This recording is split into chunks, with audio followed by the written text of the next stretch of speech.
مہمان مقرر فضیلت الشیخ ابو زید ضمیر حفظہ اللہ سے گزارش کروں گا، شیخ محترم آپ مائک پر تشریف لائیں. آپ کا عنوان خطابت ہے اصلاح معاشرہ کے بنیادی اصول. شیخ محترم مائک پر.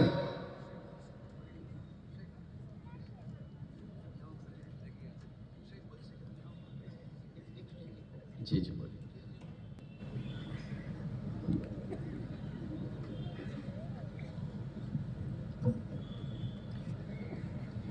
ان الحمد للہ نحمده ونستعینه ونستغفره ونعوذ باللہ من شرور انفسنا ومن سیئات اعمالنا من يهده الله فلا مضل له ومن يضلل فلا هادي له واشهد ان لا اله الا الله وحده لا شريك له واشهد ان محمدا عبده ورسوله اما بعد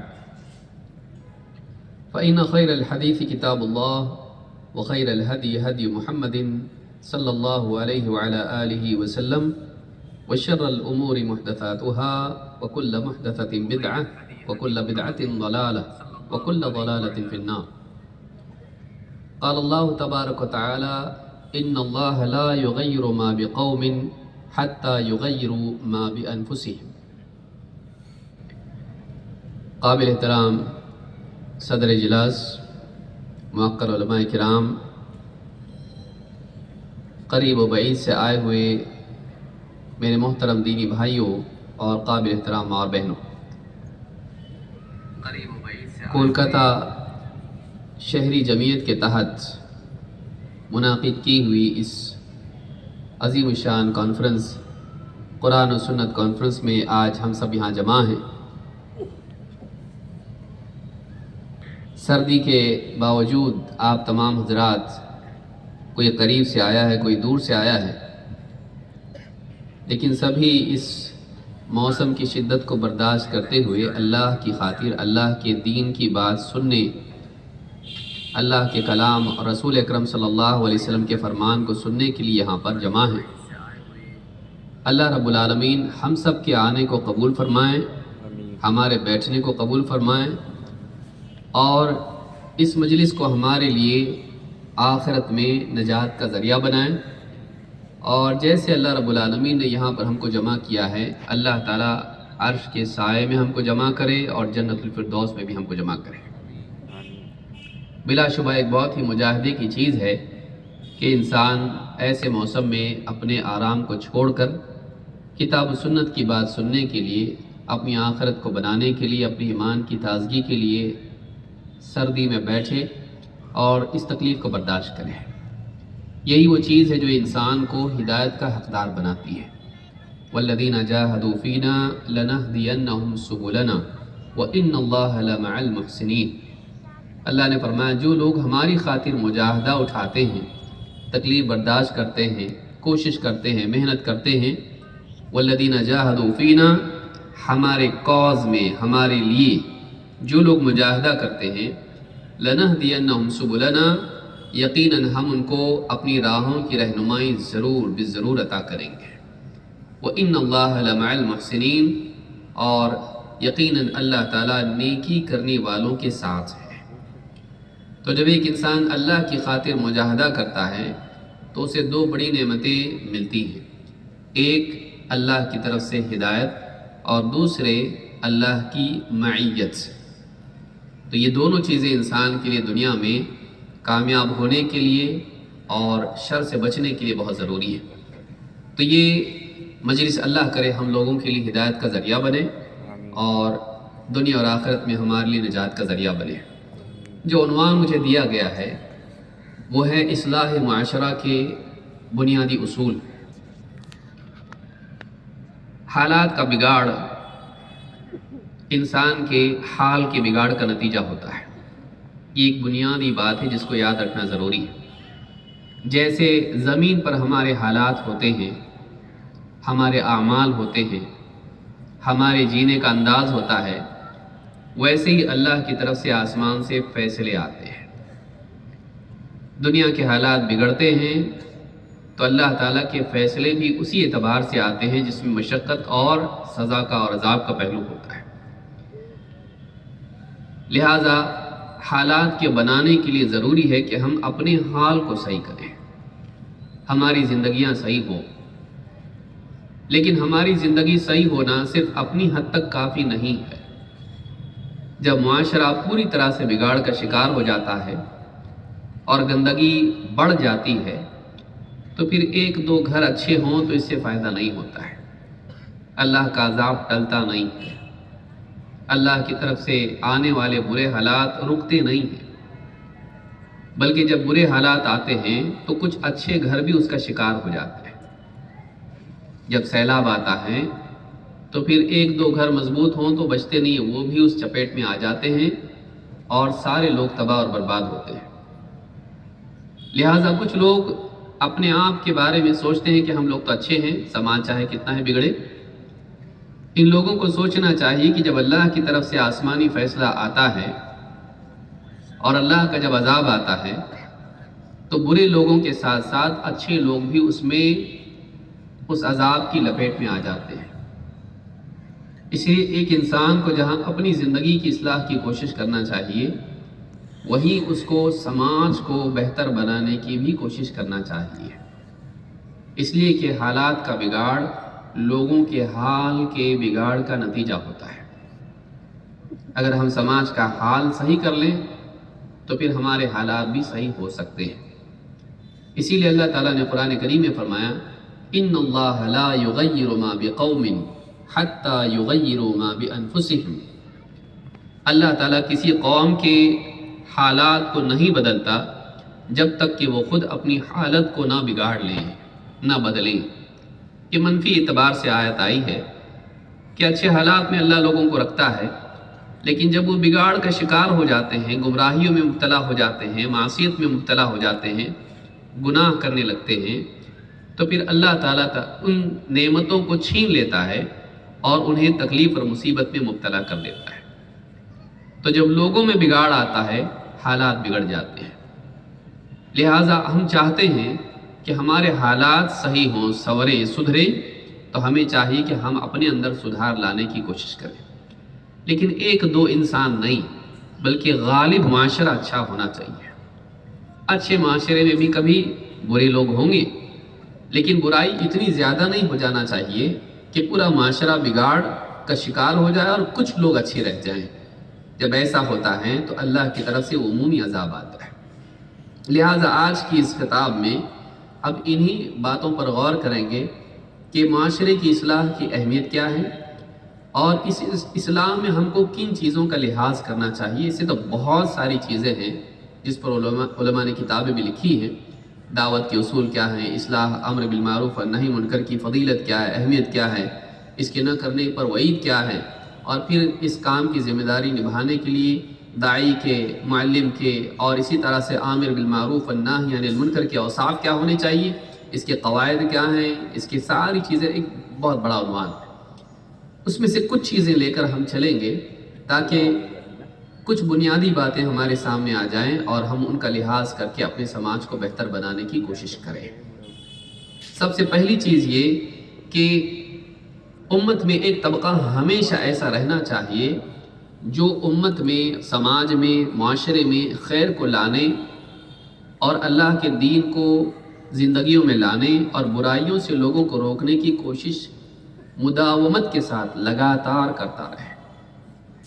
چاہے کچھ لوگ اپنی تجارت میں ہوں، کچھ لوگ اپنی زندگیوں میں مصروف ہوں، اپنی جگہ ٹھیک ہے، لیکن ایک طبقہ ایسا ہونا چاہیے جو مسلسل اس ذمہ داری کو نبھائے، اور اللہ تعالیٰ نے کامیابی کو اسی کے ساتھ جوڑا ہے۔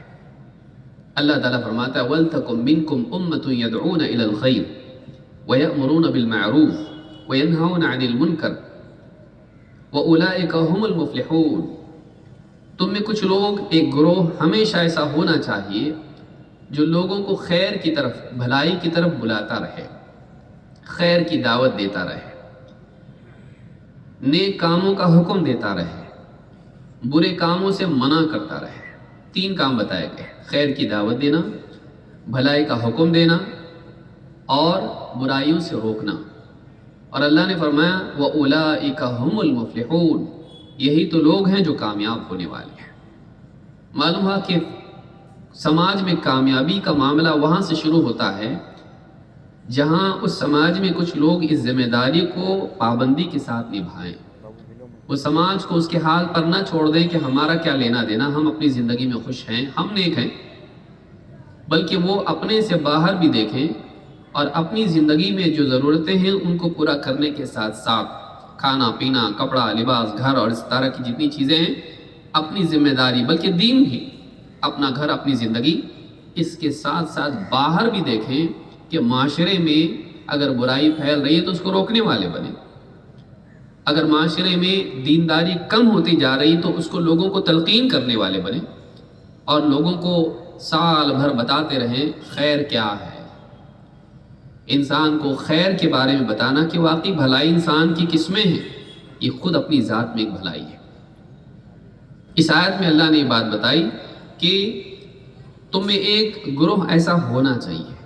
اہل علم کہتے ہیں کہ اس سے اصلاً مراد علماء ہے، جن کا دائمی وظیفہ یہ ہے کہ وہ لوگوں کو خیر کی تلقین کرتے رہیں، امر بالمعروف اور نہی عن المنکر کرتے رہیں، خطبات کے ذریعے سے، دروس کے ذریعے سے اور اسی طرح سے واعظ و نصیحت کے راستے سے، تعلیف کے ذریعے سے اور تبلیغ کے ذریعے سے وہ لوگوں کو دین سکھاتے رہیں۔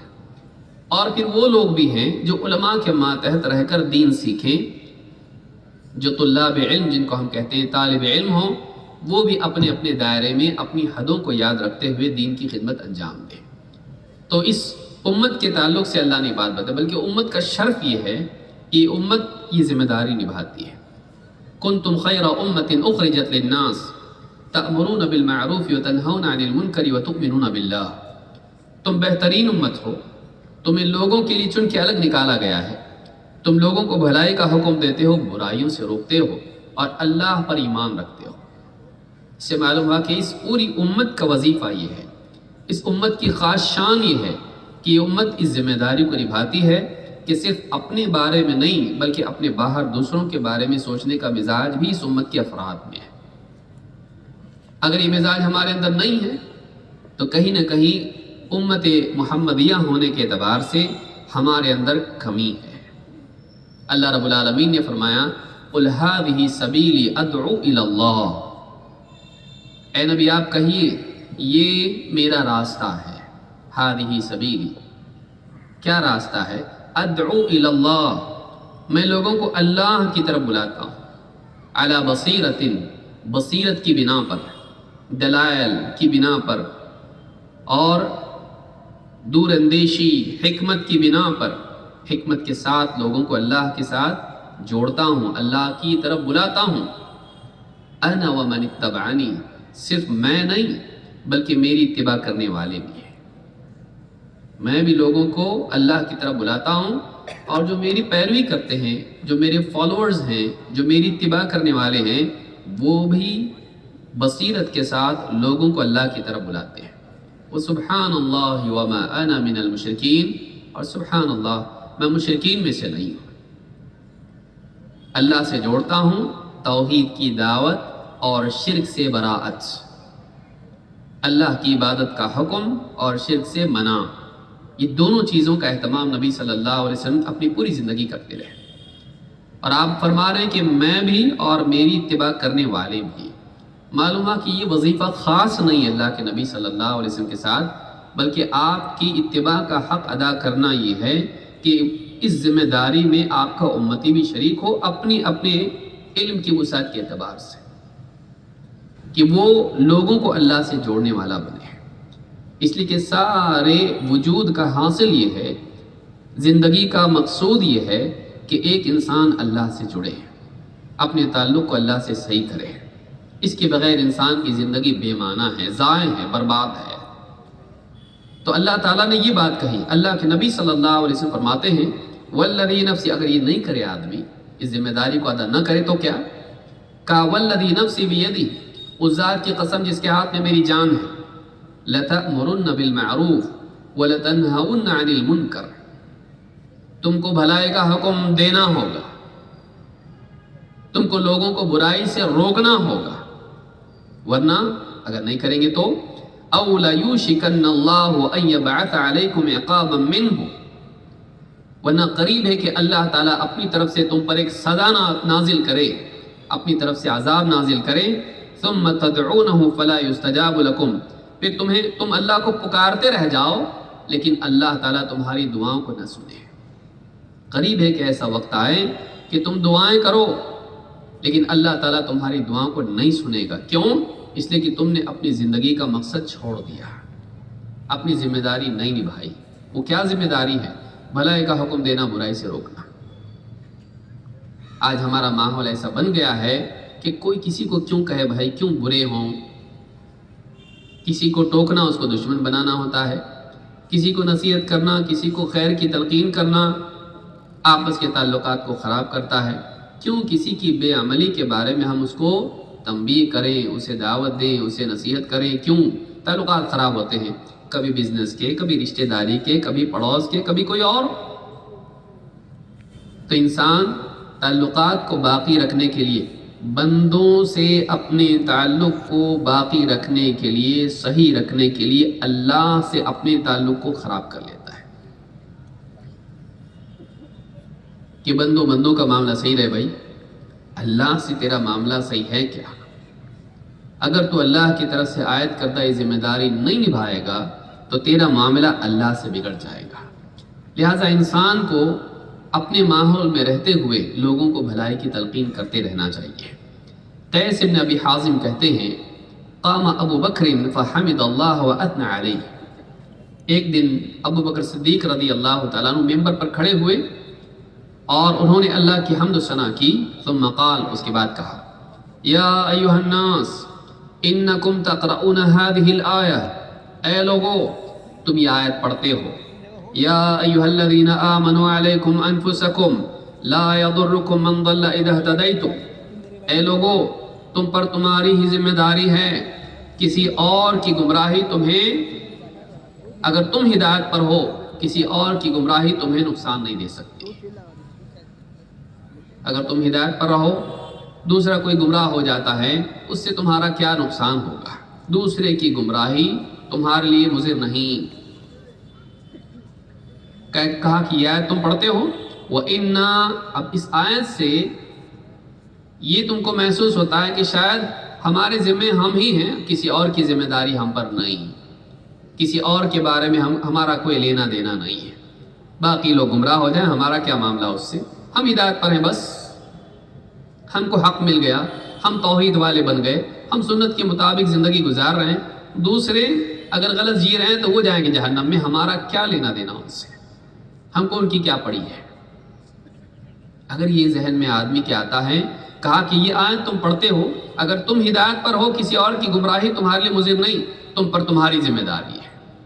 کہا کہ وَإِنَّا سَمِعْنَا رَسُولَ اللَّهِ صلی اللہ علیہ وسلم يقول، لیکن ہم نے اللہ کے نبی صلی اللہ علیہ وسلم کو فرماتے سنا ہے، ان الناس اذا رأوا المنکر لا یغیرونہ، اگر لوگ سماج میں کسی برائی کو دیکھیں اور پھر اس برائی کو روکنے کی کوشش نہ کریں، سماج کو بدلنے کی کوشش نہ کریں اس برائی کے اعتبار سے، اوشک ان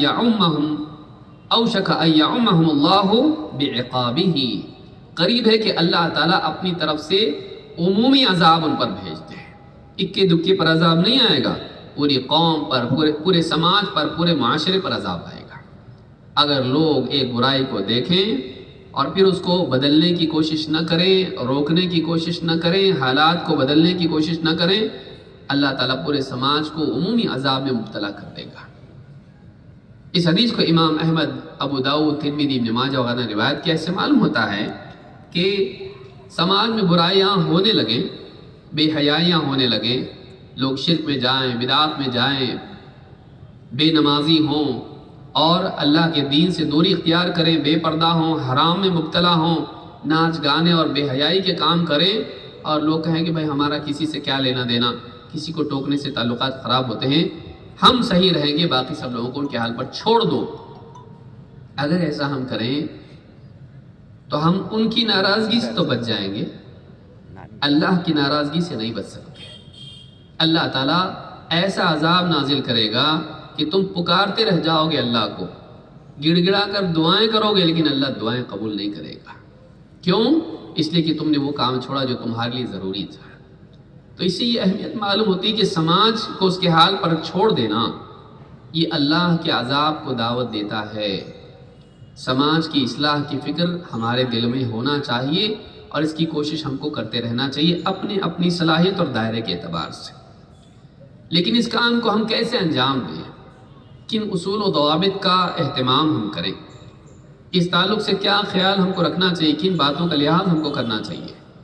نمبر 1، سب سے پہلی چیز وہ یہ کہ اس کام کو کرنے کے لیے ہمارے پاس دین کا صحیح علم ہونا چاہیے۔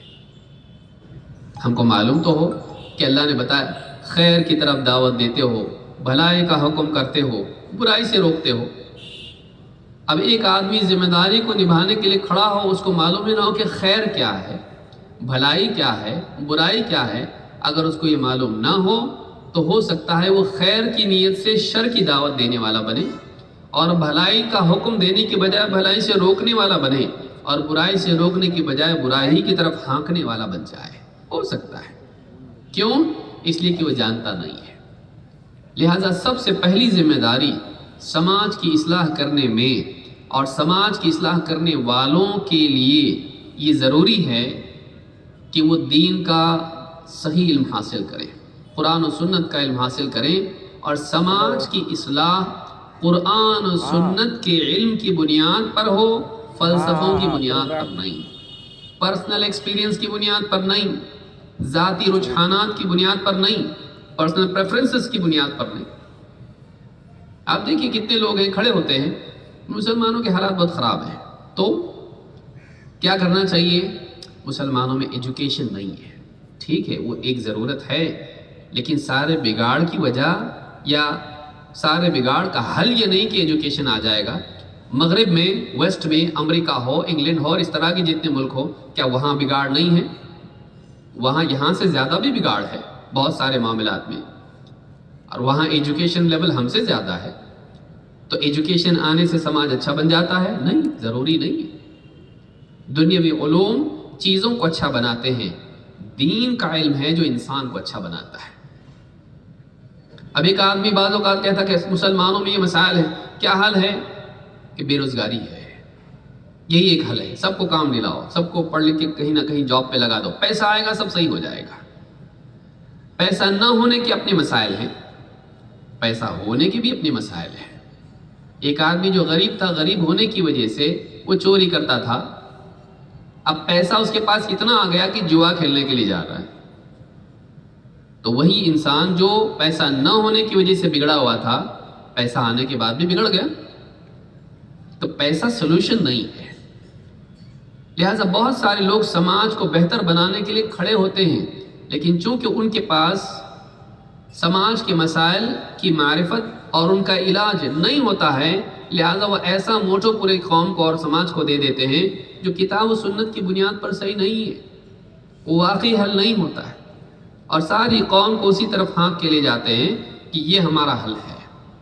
کوئی کھڑا ہوتا بولتا سیاسی مسائل یہی حل ہے مسلمانوں کے لیے، مسلمانوں کا ایک نیتا ہونا چاہیے، پوری گورنمنٹ کو بدل دو، پورا یہ کر دو، کھڑا ہو جاتا ہے، یہی ساری چیزوں کا حل بتاتا ہے۔ لیکن سوال ہے کہ جہاں اسلامی اعتبار سے مسلمان کوئی آدمی کھڑا ہو جاتا ہے اور اس کے ہاتھ میں طاقت آتی ہے، کیا وہاں سارے مسائل حل ہو جاتے ہیں؟ نہیں۔ مسئلے کا حل دینے کے لیے دین کا علم ضروری ہے، دین کا علم ضروری ہے۔ ایک ڈاکٹر کے پاس آپ جائیں، اس کو بیماری آپ کی معلوم نہیں اور آپ کو دوا دے، ایسا ہو سکتا ہے؟ وہ پہلے آپ کی بیماری دیکھتا ہے کیا ہے۔ جب تک کہ بیماری معلوم نہ ہو علاج نہیں دیا جا سکتا ہے، علاج نہیں کیا جا سکتا ہے۔ لہٰذا مرض کی تشخیص میں جہاں غلطی ہوتی ہے اور دوائی کی معرفت میں جہاں غلطی ہوتی ہے، وہاں مریض ہلاک ہوتا ہے اور علاج کرنے والا جیل میں جا کے بیٹھ جاتا ہے۔ یہ بھی ہلاک اور وہ بھی ہلاک۔ اس کے لیے ضروری ہے کہ ہمارے پاس دین کا علم ہو۔ انسانیت کو صحیح بنانے کے لیے، بہتر بنانے کے لیے اللہ تعالیٰ نے نبیوں کو بھیجا، ڈاکٹروں اور انجینئروں کو نہیں۔ ان نبیوں نے اللہ کی وحی کی بنیاد پر لوگوں کو اچھا بنایا۔ یہ وہ چیز ہے جس کے ذریعے لوگ اچھے بنتے ہیں۔ تو ایک سماج میں بھلائی لانے والے کے لیے، سماج کے لیے کچھ کرنے والے کے لیے ضروری ہے کہ اس کے پاس قرآن و سنت کا علم ہو. اگر علم نہیں ہوگا، بصیرت نہیں ہوگی، ایسا آدمی فائدہ کم کرے گا، نقصان زیادہ. اسی لیے آپ دیکھیے اللہ تعالیٰ نے جو آیت میں نے پڑھی، اللہ نے کیا فرمایا؟ قُلْ هَٰذِهِ سَبِيلِي أَدْعُو إِلَى اللَّهِ عَلَىٰ بَصِيرَةٍ أَنَا وَمَنِ اتَّبَعَنِي. اے نبی آپ کہیے یہ میرا راستہ ہے، میں اللہ کی طرف لوگوں کو بلاتا ہوں بصیرت کے ساتھ. بصیرت کس کو کہتے ہیں؟ وزڈم کو، حکمت کو، گہری سوجھ بوجھ کو. گہرے علم کے بغیر اگر کوئی انسان سماج کو بہتر بنانے کے لیے کھڑا ہو جائے، وہ بدتر بھی بنا سکتا ہے. دین کا علم اس کے پاس ہونا چاہیے. مثال کے طور پر آپ ایک مثال دیکھیں. ابن عباس رضی اللہ تعالیٰ کہتے ہیں ان رجلا اصابہ جرح فی رأسہ. سفر میں کچھ صحابہ تھے، ایک آدمی کے سر میں چوٹ آئی، زخم ہو گیا. علی عہد رسول اللہ صلی اللہ علیہ وسلم، یہ نبی صلی اللہ علیہ وسلم کے زمانے کی بات ہے. ثم اصابہ احتلام فامر بالاغتسال. اس کو احتلام ہو گیا، غسل کی حاجت پیش آئی. جو ساتھ والے تھے ان لوگوں نے کہا تم کو غسل کرنا پڑے گا، تب تک تم نماز نہیں پڑھ سکتے، غسل کرنا پڑے گا، تم کو احتلام ہوا ہے تو غسل ہے. فاغتسل فکز فمات. مجبور ہو کر اس آدمی نے کیا کیا؟ غسل کر لیا، زخم اور خراب ہو گیا، اسی میں اس کی موت ہو گئی. فبلغ ذلك النبي صلی اللہ علیہ وسلم فقال قتلهم اللہ. مار ڈالا ان لوگوں نے اس کو جنہوں نے مشورہ دیا کہ غسل کرنا ہے، چاہے سر میں زخم ہو تم کو نہانا پڑے گا. مار ڈالا ان لوگوں نے اس کو. اللہ تعالیٰ ہلاک کرے ان کو. اولم یکن شفاء العی السؤال. کیا جہالت کی شفا سوال کرنے میں نہیں تھی؟ انہیں چاہیے تھا کہ وہ پوچھتے کہ واقعی اس مسئلے کا حل کیا ہے. عام حالات میں تو نہانا ہوتا ہے، لیکن اگر سر میں چوٹ ہو تو کیا اس حالت میں بھی وہی ہے یا اس میں کچھ رخصت ہے؟ یہ حالت الگ ہے، وہ حالت الگ ہے. شیخ کا تو اسٹارٹ ہوا آپ کا 8:50. اس حالت میں عام حالات میں غسل ہے، لیکن اس حالت میں غسل ہے لیکن اتنا حصہ چھوڑنا ہے. یہ فرق ان کو معلوم نہیں تھا. ادھورے علم کے ساتھ انہوں نے اس آدمی کے مسئلے کو حل کرنے کی کوشش کی، مسئلہ بگاڑ دیا اور وہ آدمی مر گیا. اللہ کے نبی صلی اللہ علیہ وسلم نے ڈانٹا ان لوگوں کو، کہا یہ اس کا قتل کرنے والا ہے. اچھا آصف اقبال صاحب بھی تو چلے. اس سے بات معلوم ہوتی ہے کہ بعض اوقات سماجی معاملات میں بولنے والا ادھورے علم کے ساتھ جب بولتا ہے سماج کو بہتر بنانے کے تعلق سے، ایسا آدمی سماج کو کا مسئلہ حل کرنے کی بجائے جیسے اس شخص کا حال ہوا، سماج کو ہلاکت میں ڈالنے والا بن جاتا ہے. ہم لوگ دیکھیں ایسے بہت سارے مسلمانوں کے رہنما بن کے کھڑے ہونے والے جو ادھورے علم کے ساتھ ہوتے ہیں، مسلمانوں کو دوڑا دیتے ہیں کسی ایسے معاملے میں جہاں نوجوانوں کی زندگیاں جیلوں میں کٹتی ہیں. السلام علیکم. ہاں کہ حالات ایسے ہیں، ان حالات میں ہم کو یہ کرنا پڑے گا، لہٰذا نوجوان یہ کریں. نوجوانوں کو کھڑا کر دیا. اب نوجوان غلطیاں کرتے ہیں جذبات میں آ کر، امت کے حالات کو بہتر بنانے کے لیے ان کی زندگی، ان کا کریئر، ان کی فیملیاں سب تباہ ہو جاتی ہیں. بجائے مسئلہ حل کرنے کے لیے وہ مسئلہ بڑھا دیتا ہے. علم بہت ضروری ہے، اور علم بھی ادھورا علم نہیں، واقعی علم، گہرا علم. اسی لیے اللہ کے نبی صلی اللہ علیہ وسلم فرماتے ہیں من یرید اللہ بہ خیرا یفقہہ فی الدین. اللہ جس کے ساتھ بھلائی کا ارادہ کرتا ہے اس کو دین کی گہری سمجھ عطا فرماتا ہے.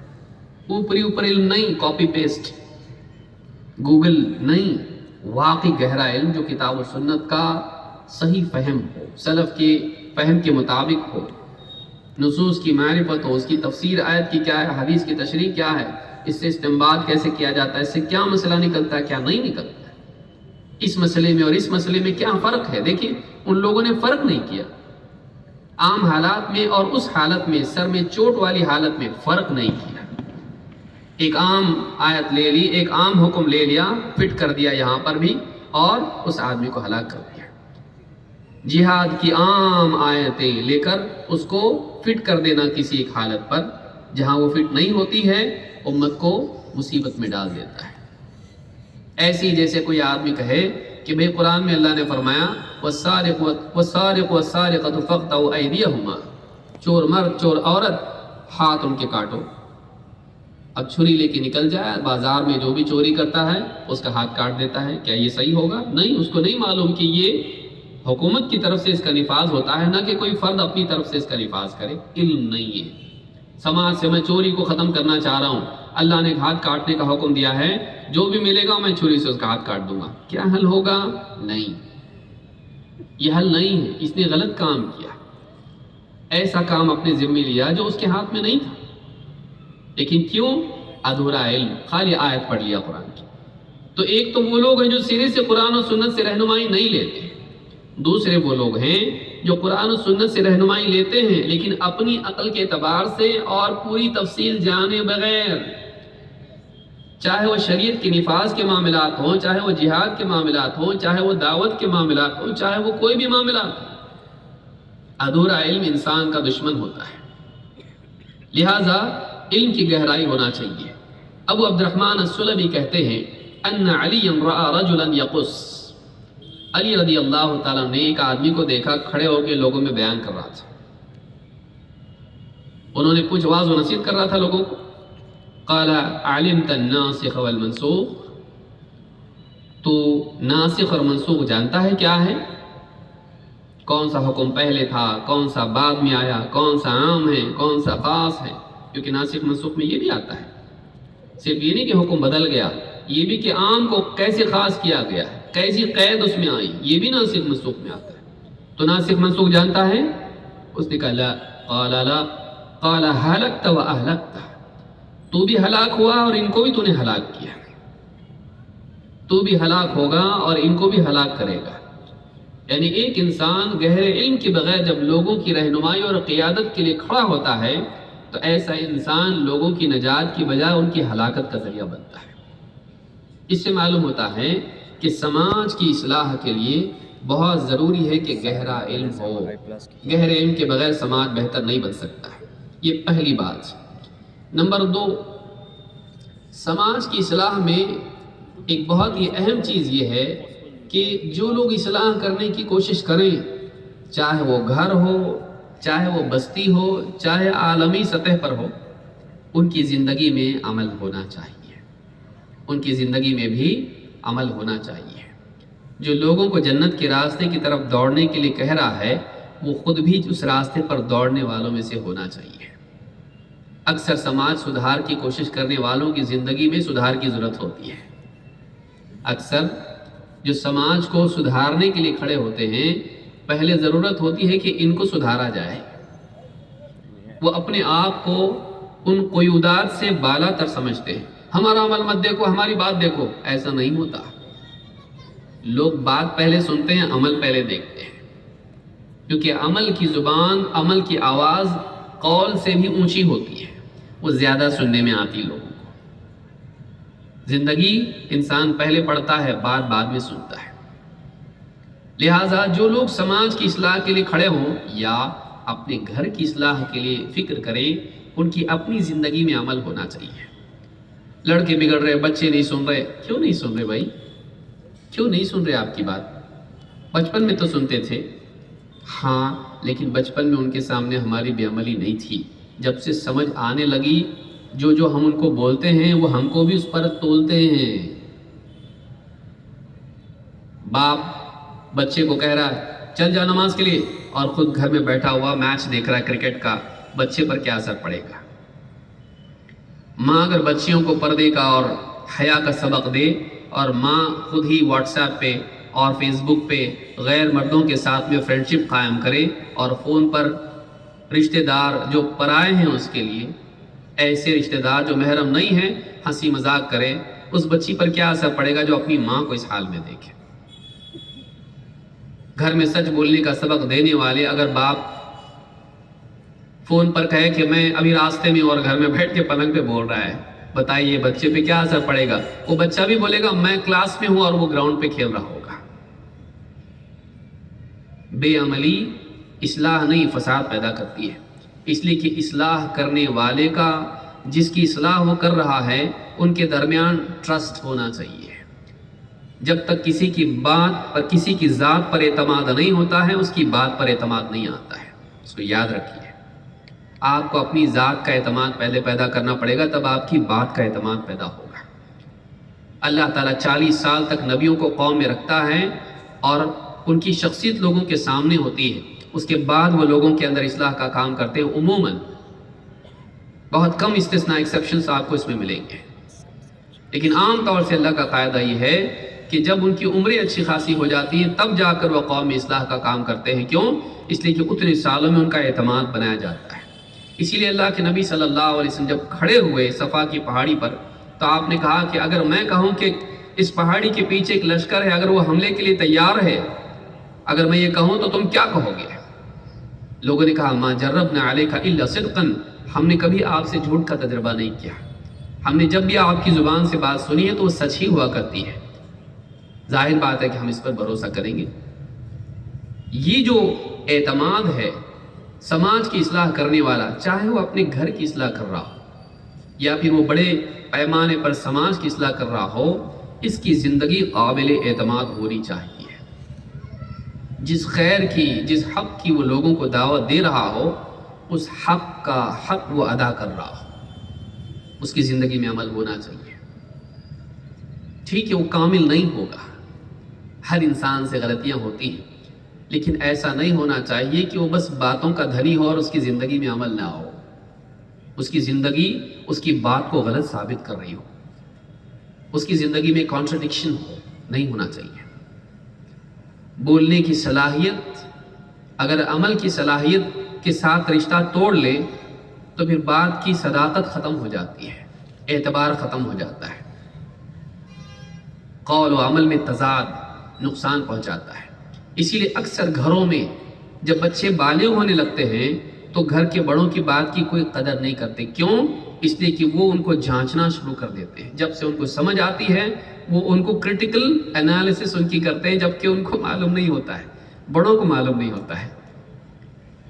وہ دیکھ رہے ہوتے ہیں کہ یہ جو کچھ ہم کو سکھائیں یہ خود تو الٹے الٹے چلتے ہیں، ہم کو بولتے ایک ہیں کرتے کچھ ہیں، تو ان کی بات کا وزن ہی گھٹ جاتا ہے۔ پھر آ کے مولوی صاحب کو بولتے ہیں مولوی صاحب کوئی دعا ہے کہ ذرا بتائیے، بچہ کیوں کیا مسئلہ ہے؟ سنتا نہیں بچہ، بہت بگڑ رہا ہے، زمانہ بہت خراب ہے۔ کبھی آپ سوچیں آپ خراب ہیں؟ اپنے اوپر بھی تو غور کیا ہوگا، زمانہ کیا چیز ہے؟ آپ جس گھر میں ہیں، آپ کے ساتھ آپ کی اولاد ہے، وہ نہیں صحیح ہے۔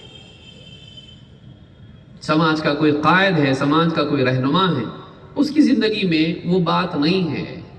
جس چیز کی طرف لوگوں کو دعوت دے رہا ہے، تقوی، طہارت، دینداری، اللہ کا تعلق، عبادات سے لے کے ساری چیزیں، اس کی زندگی میں وہ دکھائی نہیں دیتا ہے، اور وہ کھڑا ہو کے لمبی تقریر کرے تو ایسا آدمی اگر سنت پر بول رہا ہے اور اس کی زندگی سنت کی مخالف ہو، اس کی بات کا اثر نہیں ہوگا۔ اس کی زندگی اس کی تقریر تقوی پر ہو اور اس کی زندگی میں تقوی نہ ہو، حلال و حرام میں وہ تمیز نہ کرتا ہو، ایسے آدمی کی بات کا فرق نہیں پڑے گا لوگوں پر۔ لہٰذا بہت ضروری ہے دوسری چیز سماج کی اصلاح میں، یہ بنیادی باتیں ہیں جس پر عام طور سے توجہ نہیں ہوتی ہے، یہ بہت ضروری ہے۔